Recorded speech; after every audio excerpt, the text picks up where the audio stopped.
Nalobaki que dans peu de temps, tu sommes sur le passeport pour se conformer. Donc le prophète Pacho. Mamna lobaki yango salami. Soko tche okomona yango mamna lobi yango wana. Mwana mboka menda lobaki ezana capacité au sala au moins 1200 passeports la journée. C'est dit dans un mois, sur sali 30 jours 1200 fois un mois. C'est bon? Merci, c'est aussi facile. Bah faut pas ticket ba changer pour ça la makaka. Soko bato bazana en Hongrie. Ou bazana en Canada. Ou bazana en Australie. Bah faut les ticket yao. Et ça le programme na ne peut pas photocopier ngo. Na frère na nyonso wana. Billet wana ko yala ngo ya bino. Mais bino pas pour na bien. Nul ne peut prévaloir de ses propres turpitudes. Bah tu vas créer situation du gouvernement. Ministre boka lobby d'ailleurs papier biométrique. Muso lobby et ça semi biométrique. Bosso ma biométrique ya bien ngo. C'est quoi ngana salini, ngana za mosombi, ngana peuple.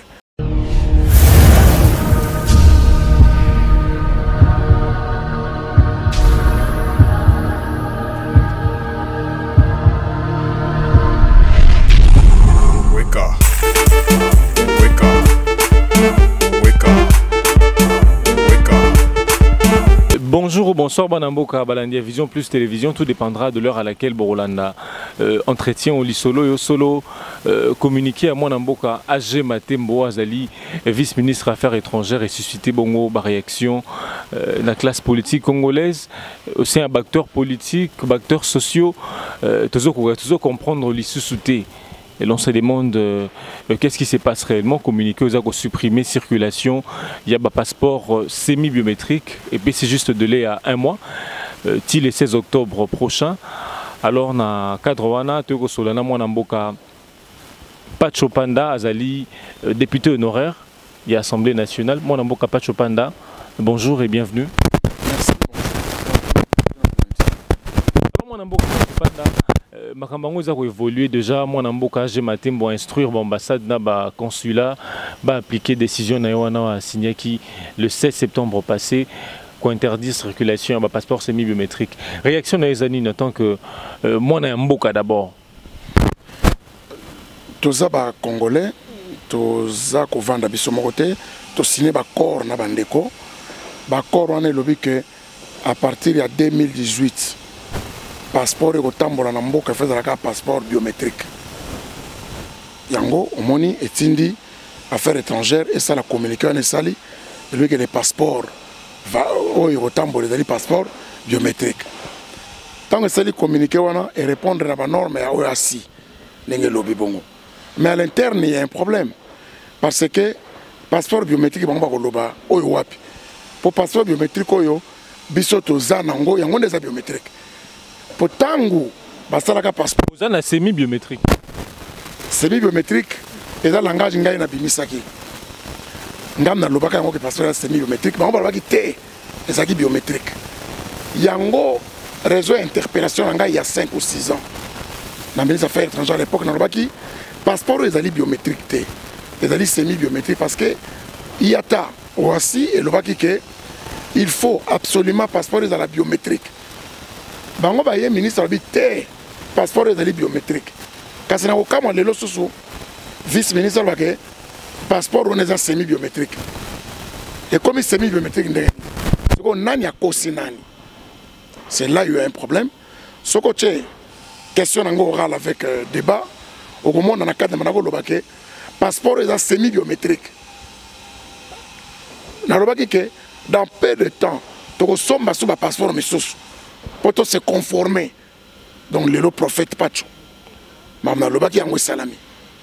Soko tche okomona yango mamna lobi yango wana. Donc à mon humble avis, ministre des Affaires étrangères mususu Raymond Chibanda alobaki na tango na lobi passeport oyo na oyo to sali ya sika biométrique. Finalement ba yako ndimaka za semi biométrique. Na oyo to sali ya sika. Il fait tambola concomitamment ti na expiration ya semi. C'est-à-dire, on a un semi, fatambolango, on a un biométrique à tambolango, tango, semi aussi là, on reçoit biométrique malamoko. Mais il y a un problème. Il y a lobby dans un mois, dans le 16 octobre. Le 16 octobre prochain. Ok. Mais ce passeport est aussi là, en 2020. Et aussi en 2021. Ba débané wana ke wapi. On a moi intervention moi na la mère mine na RTNCT à lobby que tu reçois pas jouer na visa, tu greffer un passeport biométrique. Est-ce qu'ils a faisable? Pourquoi c'est les page entre ça dit tu vas arracher page. Mais si tu as arraché page na document et fait. Quand tu as arraché, tu vas bâtir na passeport mon soso. Les nombres de pages sont connus. Donc si tu as arraché tu bâtir ici et comme une page de trop ou une page de moins. Non. Bateau ba na ka, ba na ba visa. Pour nanga ezalaka ko graffer yango deux passeports ensemble. Tant qu'on a l'immigration au PC, visa no ezali awo. Mais on a une sorte de mindondo. Oh, ils ont mieux. Ils ont que ceux qui ont changé de passeport, l'État doit charger. Pour ne pas ça qui bat. Pour ne pas que le passeport est biométrique. Il y a un sommet. Si vous avez changé, on brisque mandé. Pour ne pas que le passeport biométrique. Parce que nous avons semi pour l'année. Vous savez que vous avez le passeport. Ce que vous avez dit, c'est que vous avez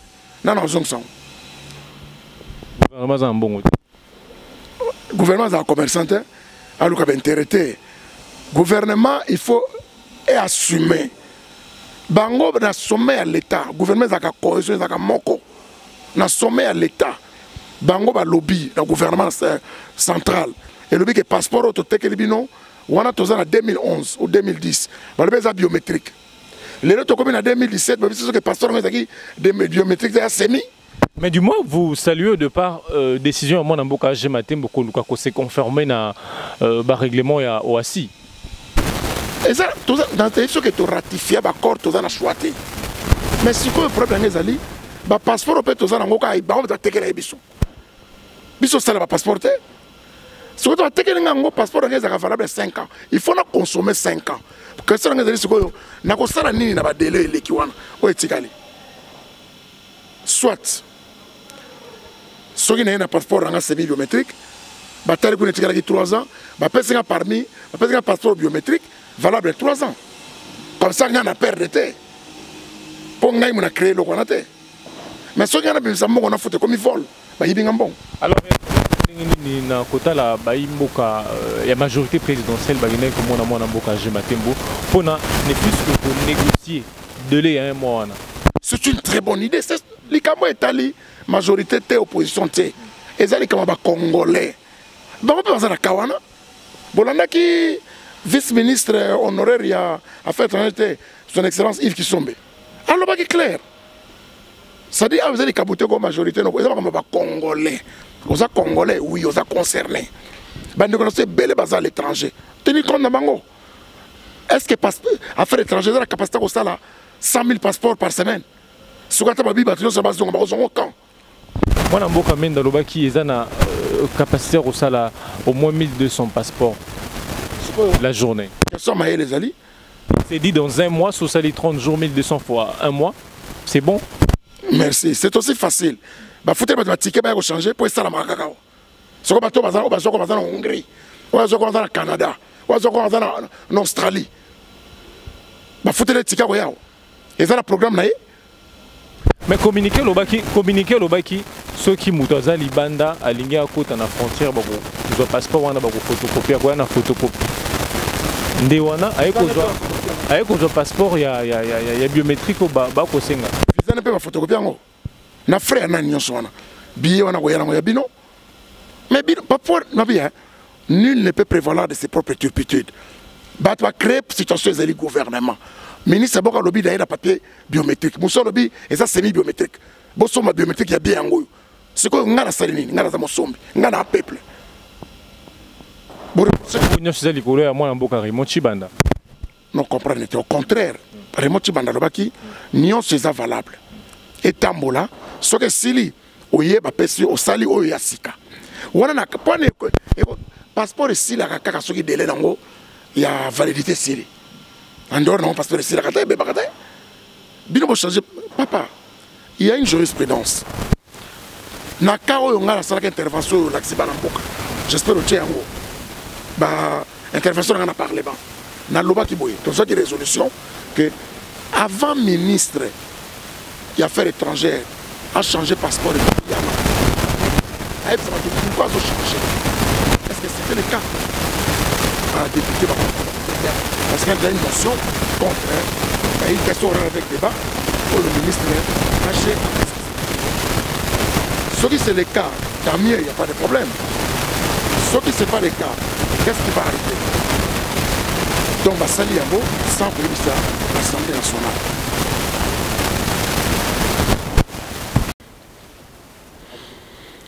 Jurisprudence des alliés. Jurisprudence c'est le baki que il faut que sursoir Yango, qu'on soit mesure conservatoire pour n'akuta là, ceux qui nécessitent un passeport des alliés. Mais na kaoyo, ils ont volonté au gouvernement congolais. Il faut te préciser bien. Ils ont volonté internationale. OEAC. Hein? Organisation internationale, il y a aviation civile, je crois, internationale. Il y a un lobby, passeport union, ce qu'on tambour, qui fait la biométrique, ils ont pour la sécurité. Biométrique, il y a que iris, il y a mis sous, empreinte, signature, photo, et c'est sikamoko. La carte, il y a piste électronique. Passeport, différence à biométrique, il y a une piste ou c'est une piste. Il y a un lobaka na tangouana, na assemblée. Photo, témoin. Donc, voici et Pesaka de l'Étine en 2018. Voilà. Si vous biso communiquer dans un mois, tu as une information. Pourquoi il y a 6 mois en avance? Il fallait y avoir 6 mois en avance. Solution est simple. Tu extrapoles. Tu vas me non. Et après, pour politiser les opposants. Non, c'est faux et archi faux. Ça n'a rien à voir avec l'opposant. L'opposant, on va combien? Mais ça peut-être pas encore enrichir toujours famille à Kabila, comme sous-entendait une enquête américaine, parce que l'on se dit, si en France déjà il y a 3 modèles de passeports qui circulent, aux États-Unis, notre temps de pêche dernièrement, il y a l'ambassade des États-Unis, il y a 2 modèles de passeports qui circulent déjà. C'est pas une manière qu'on voit mis sa président Kabila. Pour la France, les États-Unis. Ministre Raymond Tchibanda, que les 2 passeports circulent concomitamment. Il l'avait dit. Donc, 2 passeports concomitamment. Mais si on est dit, ministre Matemba Lobi, il faut que Moko ou ce côté à Yango. Nous sommes d'accord, nous avons condition oyo, tant bazu yango, ba pesio mususu. Parce que ce qui est valable, pourquoi vous yango pesa mususu?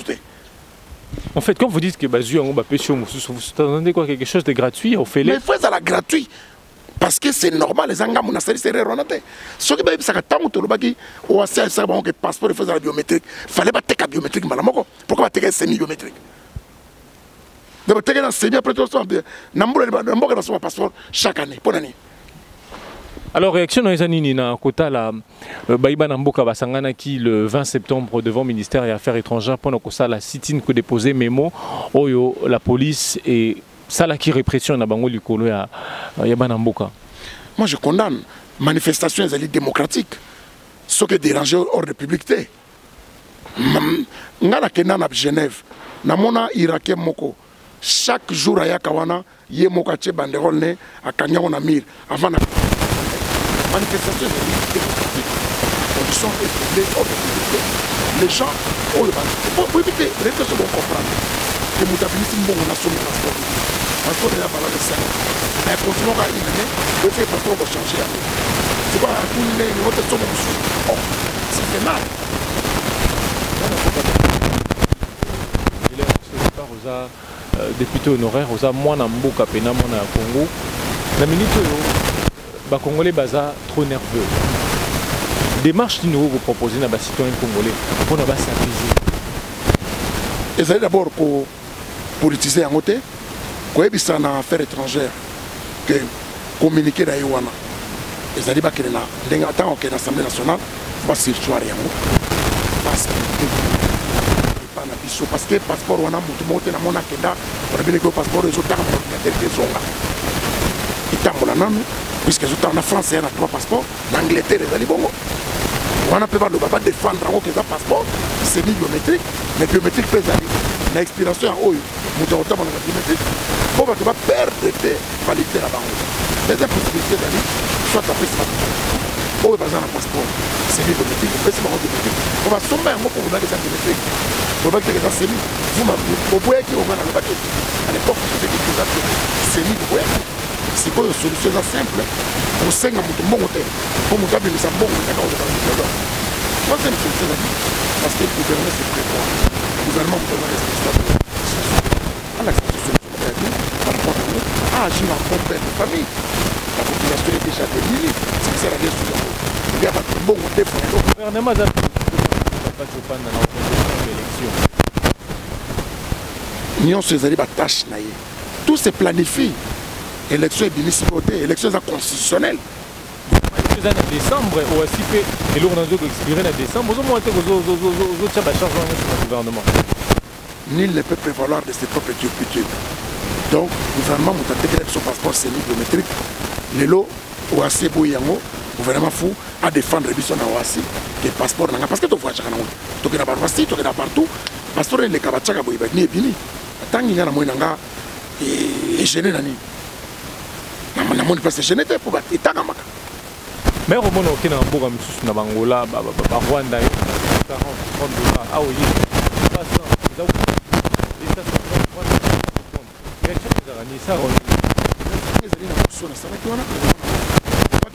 coûte-t-il si cher ces fameux passeports? Oui, il faut prix d'achat dans combien? Pour que tu prix de revient là. La édition de journaliste qui est dans l'Assemblée nationale, et même dans le bureau de l'Assemblée nationale, tout le monde a une image na président Bochab, avec un micro, tout le président Faris Bochab, il y a dans un président de l'Assemblée nationale, tout le monde résolution de Mozouaki par rapport à Kaoyo. Aux journalistes sont partout. Ça va vous alors moi on a beaucoup Panda et dernier mot on a abandonné ce pas Hollande. To même yango na ndenge to to même la yango te et le biso conflicté. C'est comme déjà ba meeting, ba sit-in, déjà ba marche. Ezali eloko moko total normal biso total penza que passeport est valable sous une expiration à délai na ngweza na kati. Le passeport est valable 5 ans. Ce qui a consommé en 50 et ça valable. Donc, au Yangeti Kaliwana, Motoyo a occasionné un foutant. Or, dans le cas d'espèce, c'est ça l'État et Moko. A tchaki passeport, c'est biométrique. Il fallait tous les biométriques. Aïe, baki yango. Et ça, c'est catastrophique. Communiquer un mois, aïe, baka yango. Yango moni astala déjà biométrique. Yango ministre Tchiban Nolbaki, nyon sobi balé tambola ensemble. Ce que le ministre a dit, Moko n'est tika. Kaka Moko n'est tambola. Ce que on a monsieur Zana valable tout ça. Au moment ils en ont une opportunité. Pardon? Au moment ils ont une opportunité pour lancer tel genre, il y a communiquer. Non, ils ont tout pour rien. Communiquer ça m'a bêté, mais pas reconnaître on a pas. Ils ont de quoi te sont bien, te sont bien. Ils ont de quoi là-bas. Est-ce qu'on m'a belé? Pour le maintenant t'es quand? Mais il va quitter que va changer hein. Merci beaucoup mon mboka Pacho Panda to komi na supervision na biso botu ko na mwana mboka Pacho Panda wa pesi makanisi na communiquer à vice-ministre des Affaires étrangères mwana mboka pour annoncer la circulation de passeport le 16 octobre Bolandi Mbelawaye donc tokutani bongo na prochain numéro avec